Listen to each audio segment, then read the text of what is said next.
Hello friends, എല്ലാവർക്കും good morning. അപ്പോൾ ഇന്നത്തെ ഒരു സൂപ്പർ ഹിറ്റ് വിശേഷത്തിലേക്ക് എല്ലാവർക്കും സ്വാഗതം. അങ്ങനെ സുമംഗലയാണെങ്കിൽ ഈ നയനയെ ഉപദേശിച്ചുകൊണ്ടിരിക്കുകയാണ്. അപ്പം നയനയ്ക്കാണെങ്കിൽ അർജുനെ ഭയങ്കരമായിട്ട് ഇഷ്ടമാണല്ലോ. ആ ഇഷ്ടമുള്ള കാര്യവും ഇവരെല്ലാം തിരിച്ചറിഞ്ഞു. അപ്പോൾ സുമംഗലയുടെ മനസ്സിലിപ്പം പറയുകയാണ്, നന്നായി മോളെ, ഏതായാലും പിങ്കി എങ്ങനെയെങ്കിലും അർജുൻ്റെ ജീവിതത്തിൽ നിന്ന് ഒഴിഞ്ഞു പോയാൽ മതി. അത്രയും മാത്രമേ എനിക്കുള്ളൂ. കാരണം എൻ്റെ മോന് യോജിച്ച ഒരു പെണ്ണല്ല പിങ്കി. അവന് ദ്രോഹം മാത്രമേ പിങ്കി ചെയ്തിട്ടുള്ളൂ. പിങ്കി മനസ്സറിഞ്ഞുകൊണ്ട് അവനെ സ്നേഹിച്ചിട്ടില്ല. അതുകൊണ്ട് എങ്ങനെയെങ്കിലും അവൻ്റെ ജീവിതത്തിൽ നിന്ന് പിങ്കി ഒഴിഞ്ഞങ്ങോട്ട് പോട്ടെ. അപ്പോൾ പിന്നെ നയനെ, നിനക്ക് സുഖമായിട്ട് എൻ്റെ മോനെ കല്യാണം കഴിക്കാം. പിന്നെ ഏറ്റവും കൂടുതൽ അവൻ സ്നേഹിക്കുന്നത് എന്നെയാണ്. അപ്പം ഞാൻ പറഞ്ഞു കഴിഞ്ഞിട്ടുണ്ടെങ്കിൽ അവനനുസരിക്കും. നീ ധൈര്യമായിട്ടിരിക്കുക എന്നും പറഞ്ഞുകൊണ്ട് ഈ സുമംഗല അവിടെ നിന്ന് പോവുകയാണ്. സുമംഗല അവിടെ നിന്ന് പോയി കഴിഞ്ഞപ്പോഴേക്കും നയനയുടെ വിധം മാറുകയാണ്. കാരണം താൻ ആഗ്രഹിച്ചതുപോലെ തന്നെ കാര്യങ്ങളെല്ലാം നടക്കുകയാണല്ലോ എന്നാണ് നയന അവിടെ ചിന്തിക്കുന്നത്. ഇതേ സമയം തന്നെ നമ്മുടെ നന്ദ ഗൗതത്തിനോട് കാര്യങ്ങളെല്ലാം പറയുകയാണ്. എന്താ നന്ദ, നീ എന്താ പറഞ്ഞത്? അതെ, അതാണ് സത്യം. ഞാൻ പറഞ്ഞ മുഴുവൻ സത്യം തന്നെയാണ്. എല്ലാം കൈവിട്ട് പോയിരിക്കുന്നു ഗൗതം സാർ. ഇപ്പോൾ നയന എല്ലാവരുടെ മുന്നിൽ വെച്ച്, അതായത് ആ അങ്കിളുടെ മുന്നിൽ വെച്ചും തുറന്നു പറഞ്ഞിരിക്കുകയാണ്, അർജുനെ നയനയ്ക്ക് ഇഷ്ടമാണ്, കല്യാണം കഴിക്കാൻ താല്പര്യമുണ്ടെന്ന്. അപ്പം തന്നെ എല്ലാം തകർന്ന് തരിപ്പണമായ ഒരു അവസ്ഥയായിരുന്നു അവിടെ. ഇതൊക്കെ കേട്ട് കഴിഞ്ഞപ്പോഴേക്കും ഇതിലിനി എന്ത് ചെയ്യാനാ? എല്ലാത്തിനും കാരണക്കാരി താൻ തന്നെയാണ് നന്ദ. ഞാൻ എന്ത് ചെയ്തിട്ടാണ്?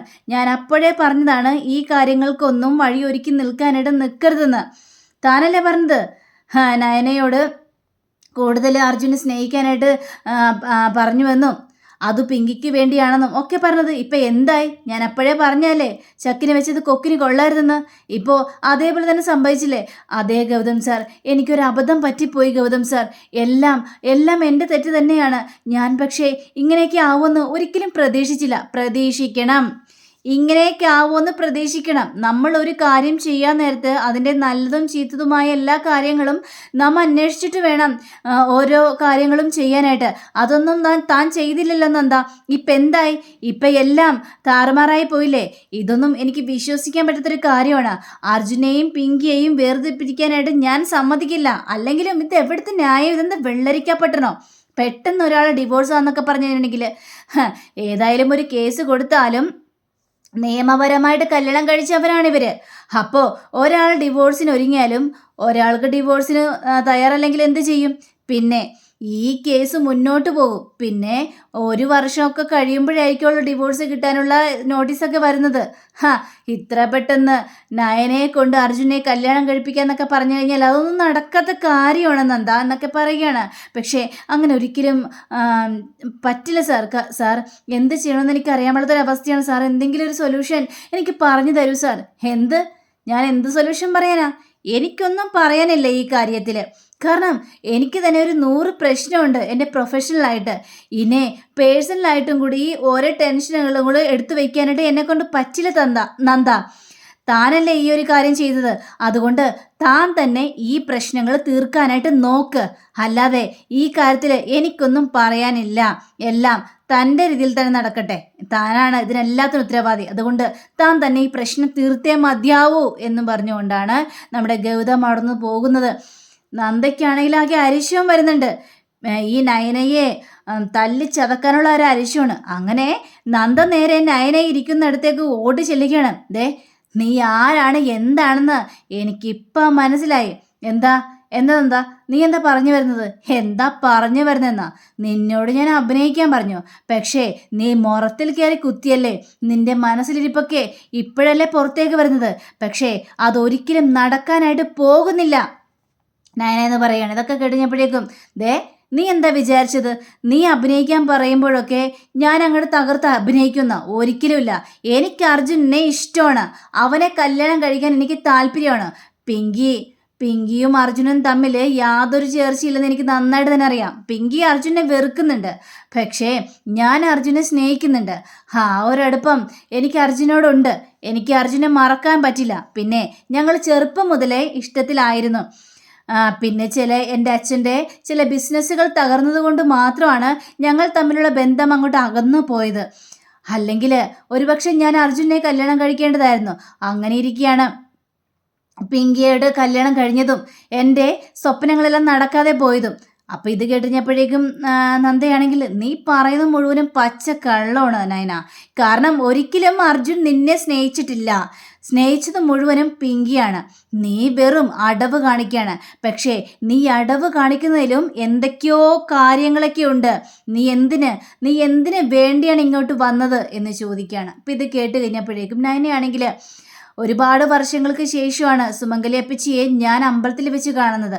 ആ സമയത്ത് സുമംഗലി അപ്പച്ചി പിങ്കിയെയും അർജുനെയും കുറിച്ചുള്ള സകല കാര്യങ്ങളും എന്നോട് പറഞ്ഞു.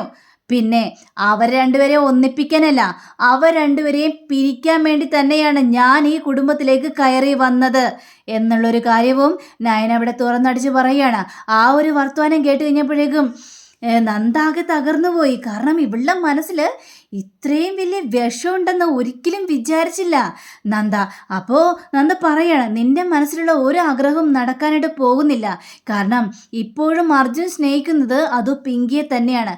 നീ എത്രയ്ക്ക് വളച്ച് കെട്ടിയാലും ഒരിക്കലും അർജുൻ നിന്നെ സ്നേഹിക്കാനായിട്ട് പോകുന്നില്ല നയന എന്നും പറഞ്ഞുകൊണ്ട് വെല്ലുവിളിക്കണം. കാണാലോ, എനിക്ക് അർജുനെ ഇഷ്ടമാണ്. ഞാനത് മുന്നിൽ വെച്ച് പറഞ്ഞാണ്. ആരുടെ മുന്നിൽ വെച്ച്? നീ അർജുൻ്റെ മുന്നിൽ കൊണ്ട് പറഞ്ഞോ. നിനക്ക് അങ്ങനെ ഒരു ഇഷ്ടം ഉണ്ടായിരുന്നെങ്കിൽ നീ ആദ്യം തുറന്നു പറയേണ്ടത് അത് അർജുനനോടായിരുന്നു. എന്നിട്ട് നീ പറഞ്ഞോ? ഇല്ല. കാരണം നിനക്ക് പേടിയാണ്. അർജുൻ്റെ മനസ്സിൽ ഇപ്പോഴും പിങ്കി ഉണ്ടെന്ന് നിനക്ക് നന്നായിട്ട് തന്നെ അറിയാം. അവ രണ്ടുപേരും സ്നേഹിക്കുന്നുണ്ടെന്നും നിനക്ക് നന്നായിട്ട് തന്നെ അറിയാം. അതുകൊണ്ടാണ് അർജുൻ ഇല്ലാത്ത ആ ഒരു തക്കം നോക്കി ബാക്കിയുള്ളവരോട് നീ കാര്യങ്ങളെല്ലാം പറഞ്ഞത്. പക്ഷേ നീ ഒളിച്ചും പാത്തുമാണ് നീ ആ കാര്യങ്ങളെല്ലാം പറഞ്ഞത് നയന. അപ്പോൾ അതിനർത്ഥം എന്താണ്?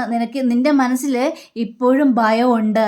കാരണം നിനക്കറിയാം അർജുനോട് ഈ കാര്യം പറഞ്ഞു കഴിഞ്ഞിട്ടുണ്ടെങ്കിൽ അർജുൻ നിന്നെ തൂക്കി അറിയുമെന്ന്. പിങ്കിയോടുള്ള ഇഷ്ടം നിന്നോട് തുറന്നു പറയുമെന്നും നിനക്ക് നന്നായിട്ട് തന്നെ അറിയാം. അത് തന്നെയാണ് സംഭവിക്കാനായിട്ട് പോകുന്നതും. നീ ധൈര്യം ഉണ്ടെങ്കിൽ അർജുൻ്റെ മുന്നിൽ പറ. അതൊന്ന് കാണണമല്ലോ. നിന്റെ ആഗ്രഹം ഒന്നും ഇവിടെ നടക്കാനായിട്ട് പോകുന്നില്ല. പിങ്കിയും അർജുനും തമ്മിലേ ഒന്നിക്കുള്ളൂ. പിന്നെ അർജുനെ എൻ്റെ അനിയനെ പോലെയാണ്, പിങ്കി എൻ്റെ അനിയത്തെ പോലെയും. ഞാൻ അവരെ ഒന്നിപ്പിക്കാനുള്ള എല്ലാ വഴികളും ചെയ്യും. നിനക്ക് തടയാനായിട്ട് പറ്റില്ല നയന എന്നും പറഞ്ഞുകൊണ്ട് നന്ദ പോവുകയാണ്. നയനക്ക് ഭയങ്കര കലി വരികയാണ്. എന്തൊക്കെ സംഭവിച്ചാലും ഞാൻ അർജുനെയും കൊണ്ട് പോകുള്ളൂ എന്ന് ചിന്തിച്ച് ഒറ്റക്കാലം നിൽക്കുകയാണ്.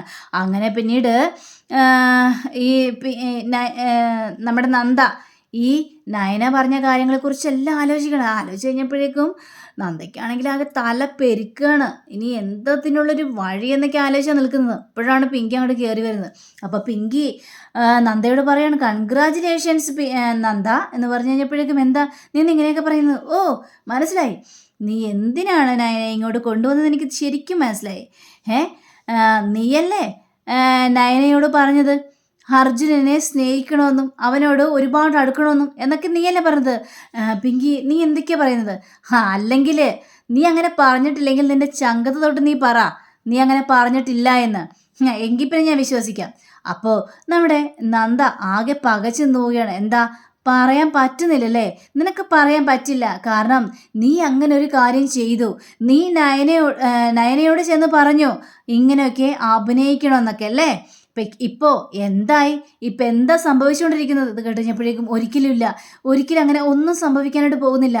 അവള് അർജുൻ്റെ മുന്നിലല്ലല്ലോ ഈ കാര്യങ്ങളെല്ലാം പറഞ്ഞത്, അത് അങ്കിളിൻ്റെ മുന്നിലല്ലേ ഈ കാര്യങ്ങളെല്ലാം പറഞ്ഞത്. പക്ഷേ അതൊന്നും നടക്കാനായിട്ട് പോകുന്നില്ല. അവൾക്ക് അങ്ങനത്തിനുള്ള ധൈര്യമില്ല. ഞാൻ പറയുന്ന പോലെ കേൾക്കൂ പിങ്കി. നീ അർജുനോട് പറയണം. നയനയുടെ മനസ്സിലിരിപ്പോൾ എന്താണെന്ന് നീ അർജുനനോട് പറയണം. എന്നാലേ അവന് കാര്യങ്ങളെല്ലാം ബോധ്യമാവുള്ളൂ. നീ പറഞ്ഞു കഴിഞ്ഞിട്ടുണ്ടെങ്കിൽ ഏക്കും പിങ്കി എന്ന് പറഞ്ഞു കഴിഞ്ഞപ്പോഴേക്കും ഞാനെന്തിനു പറയണം? ഞാനൊന്നും പറയാനില്ല. അങ്ങനെ ഒരിഷ്ടവും എനിക്ക് നേടണ്ട. അവൾക്ക് അർജുനെ ഇഷ്ടമാണ് പോലും. അവൾക്ക് അർജുനെ കല്യാണം കഴിക്കണമെന്ന് പോലും. അതിൽ ഞാൻ കയറി ഇടപെടണമെന്നോ? ഒരു നാണം കെട്ട ഇടപാടിനും ഞാനില്ല. ഞാൻ ഈ കാര്യത്തിൽ ഒന്നും ചെയ്യാനോട് ഉദ്ദേശിച്ചിട്ടില്ല. അപ്പം നമ്മുടെ നന്ദ കാലുപിടിച്ച് പറയാണ്, ദയവ് ചെയ്ത് പിങ്കി നീ ഒന്ന് പറയുക. എന്നാൽ മാത്രമേ നയനയെ അടക്കി നിർത്താനായിട്ട് നമുക്ക് സാധിക്കുള്ളൂ. അല്ലെങ്കിൽ അവൾ മുറത്തി കയറി കൊത്തും. ഇല്ല, ഞാൻ പറയില്ല. അവൾ ഒരു കാര്യത്തിൽ ഞാൻ ഇടപെടാനായിട്ട് പോകുന്നില്ല. നിങ്ങളായി നിങ്ങളുടെ പാടായി എന്നും പറഞ്ഞുകൊണ്ടാണ് ഈ പിങ്കി അവിടെ നിന്ന് പോകുന്നത്. അങ്ങനെ പിന്നീട് കാണിക്കുന്നത് ഈ അരുന്ധതിയും അതേപോലെ തന്നെ ലക്ഷ്മിയും കൂടി ഇരുന്ന് സംസാരിക്കുകയാണ്. ദൈവമേ, എന്തൊക്കെയാണ് അവന് വരാനായിട്ട് പോകുന്നത്. അല്ലെങ്കിൽ പിങ്കിയുടെ സ്വഭാവം അത് വളരെ മോശമായ സ്വഭാവം തന്നെയാണ്. അവളെക്കുറിച്ച് നമുക്ക് നന്നായിട്ട് തന്നെ അറിയാലോ. എങ്ങനെ മനസ്സറിഞ്ഞ് ഈ അർജുൻ പിങ്കിയെ സ്നേഹിക്കും. അവൾ ഓരോ ദിവസം കഴിയും തോറും തലവേദന ഉണ്ടാക്കി വെക്കുകയല്ലേ. എന്തൊക്കെ പ്രശ്നങ്ങളാണ് ഈ കുടുംബത്തെ ഉണ്ടാക്കിയത്. അവൾ അച്ഛൻ പറഞ്ഞത് കേട്ടില്ലേ. സപ്പോർട്ടിൽ തന്നെയാണ് സംസാരിക്കുന്നത്. പുറത്തുനിന്ന് നോക്കാൻ നേരത്ത് അവൾ നല്ല മാന്യത. പക്ഷേ നമുക്കല്ലേ അറിയുള്ളൂ അവളുടെ സ്വഭാവം എന്താണെന്ന്. ഇത് കേട്ട് കഴിഞ്ഞപ്പോഴേക്കും അരുന്ധതി ആണെങ്കിൽ അത് ശരിയാണ്.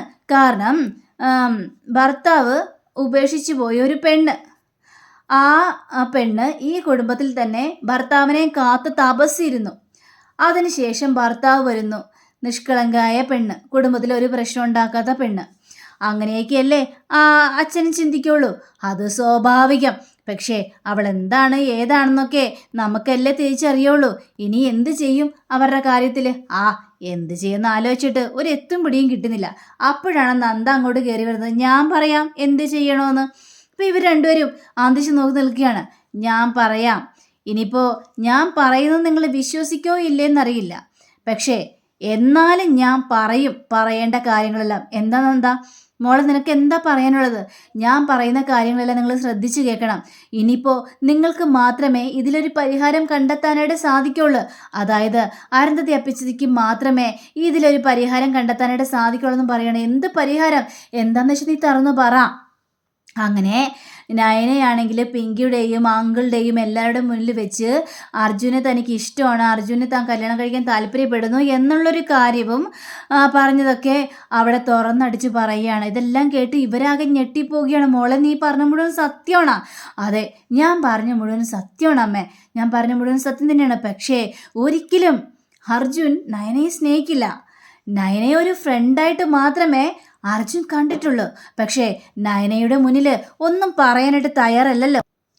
പക്ഷെ ഇവരിങ്ങനെയെല്ലാം സംസാരിച്ചുകൊണ്ടിരിക്കുന്ന സമയത്താണ് സുമംഗലി വരുന്നത്. അപ്പോൾ സുമംഗലി ഇതെല്ലാം കേട്ട് കഴിഞ്ഞപ്പോഴേക്കും ഓഹോ, അപ്പോൾ അർജുൻ്റെ മനസ്സ് ഇളക്കാനുള്ള പരിപാടിയാണല്ലോ ഇവർ. ഇനി എന്ത് ചെയ്യും? അപ്പോൾ നന്ദ വീണ്ടും പറയുകയാണ്, അതെ, നയനയെയും അതേപോലെ തന്നെ പിങ്കിയെയും 2 ത്രാസിൽ വെച്ച് കഴിഞ്ഞിട്ടുണ്ടെങ്കിൽ തൂക്കം കൂടുതൽ അത് പിങ്കിക്ക് തന്നെയായിരിക്കും അർജുൻ്റെ മുന്നിൽ.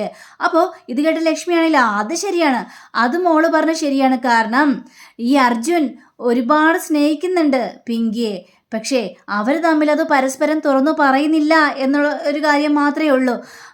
പക്ഷേ ഇനി അവരെങ്ങനെ എന്ത് ചെയ്യും എന്നൊക്കെ പറഞ്ഞു കഴിഞ്ഞപ്പോഴേക്കും വഴിയുണ്ട്. ഞാൻ പറയാം കാര്യങ്ങളെല്ലാം വിശദമായിട്ട് തന്നെ പറയാം. ഏതായാലും നയനയെയും അർജുനെയും എല്ലാവരെയും വിളിച്ചു കൂട്ടണം അരുന്ധതി അപ്പച്ചി. അതിനുശേഷം ഞാൻ പറഞ്ഞ ഈ കാര്യങ്ങൾ മുഴുവനും നയനയോട് ചോദിക്കണം. നയന അത് അർജുൻ്റെ മുന്നിൽ തുറന്നു പറയും. അങ്ങനെ ഒരുപക്ഷെ അവൾ നിഷേധിച്ചു കഴിഞ്ഞിട്ടുണ്ടെങ്കിൽ ഞാനുണ്ട് സാക്ഷി, ഞാൻ സാക്ഷിയാണ്. ഇത് കേട്ട് കഴിഞ്ഞപ്പോഴേക്കും അരുന്ധതിയാണെങ്കിൽ അവളത് സമ്മതിച്ചാൽ എളുപ്പമല്ലേ. നയനയുടെ മനസ്സിലിരിപ്പ് അർജുൻ മനസ്സിലാക്കുമല്ലോ. അങ്ങനെ മനസ്സിലാക്കി കഴിഞ്ഞിട്ടുണ്ടെങ്കിൽ അർജുൻ തന്നെ അവളുടെ കഴുത്തിന് പിടിച്ച് തള്ളി അടിച്ച് പുറത്താക്കുക തന്നെ ചെയ്യും. എന്താ, അതല്ലേ നല്ലത്? ഇത് കഴിഞ്ഞപ്പോഴേക്കും മോളാ പറഞ്ഞ കാര്യം ഓക്കെയാണ്. അപ്പോൾ ഈ സുമംഗലി ഇതെല്ലാം കേട്ടുകൊണ്ട് നിൽക്കുകയാണല്ലോ. അപ്പോൾ സുമംഗലിയാണെങ്കിൽ ദൈവമേ ഇനി എന്ത് ചെയ്യും? നയനയെയും അർജുനെയും പിരിക്കാനുള്ള തന്ത്രപ്പാട്ടിലാണല്ലോ ഇവർ. ഇതിലെന്തെങ്കിലും ഒരു കാര്യം കണ്ടെത്തിയല്ലേ മതിയാവുള്ളൂ എന്നും പറഞ്ഞ് അപ്പോൾ നമ്മുടെ നന്ദ പറയുകയാണ്, എങ്കിൽ പിന്നെ ഞാൻ നയനയെ വിളിക്കട്ടെ, ഇപ്പം തന്നെ ചോദിച്ചാലോ അപ്പച്ചി എന്ന് പറഞ്ഞപ്പോഴേക്കും വേണ്ട, ഇനിയിപ്പോൾ ഈ രാത്രിയല്ലേ, ഇപ്പം ഏതായാലും ആരെയും വിളിച്ച് ശല്യപ്പെടുത്തേണ്ട ആവശ്യമില്ല, നാളെ ആവട്ടെ, ഇതിന് വേണ്ട എല്ലാ പരിഹാരങ്ങളും ഞാൻ ഒപ്പിച്ചോളാം എന്നും പറഞ്ഞ് അരുന്ധതി വലിയൊരു കടുത്ത തീരുമാനമെടുക്കുകയാണ്. പക്ഷെ ഇവിടെ പെട്ടുപോയി നിൽക്കുന്നത് ഈ സുമംഗലിയാണ്. ഇവർ രണ്ടുപേരും എങ്ങനെ പിരിക്കാൻ വേണ്ടി നിൽക്കുകയാണ് സുമംഗലി. അപ്പോൾ നാളത്തെ എപ്പിസോഡിലെ തകർപ്പൻ രംഗങ്ങൾ തന്നെയായിരിക്കും. ആ രംഗങ്ങൾക്ക് വേണ്ടി എല്ലാവരും കാത്തിരിക്കണേ. അപ്പോൾ എല്ലാവർക്കും നല്ലൊരു ശുഭദിനം ആശംസിച്ചുകൊണ്ട് തന്നെ നന്ദി, നമസ്കാരം, thank you, see again, by.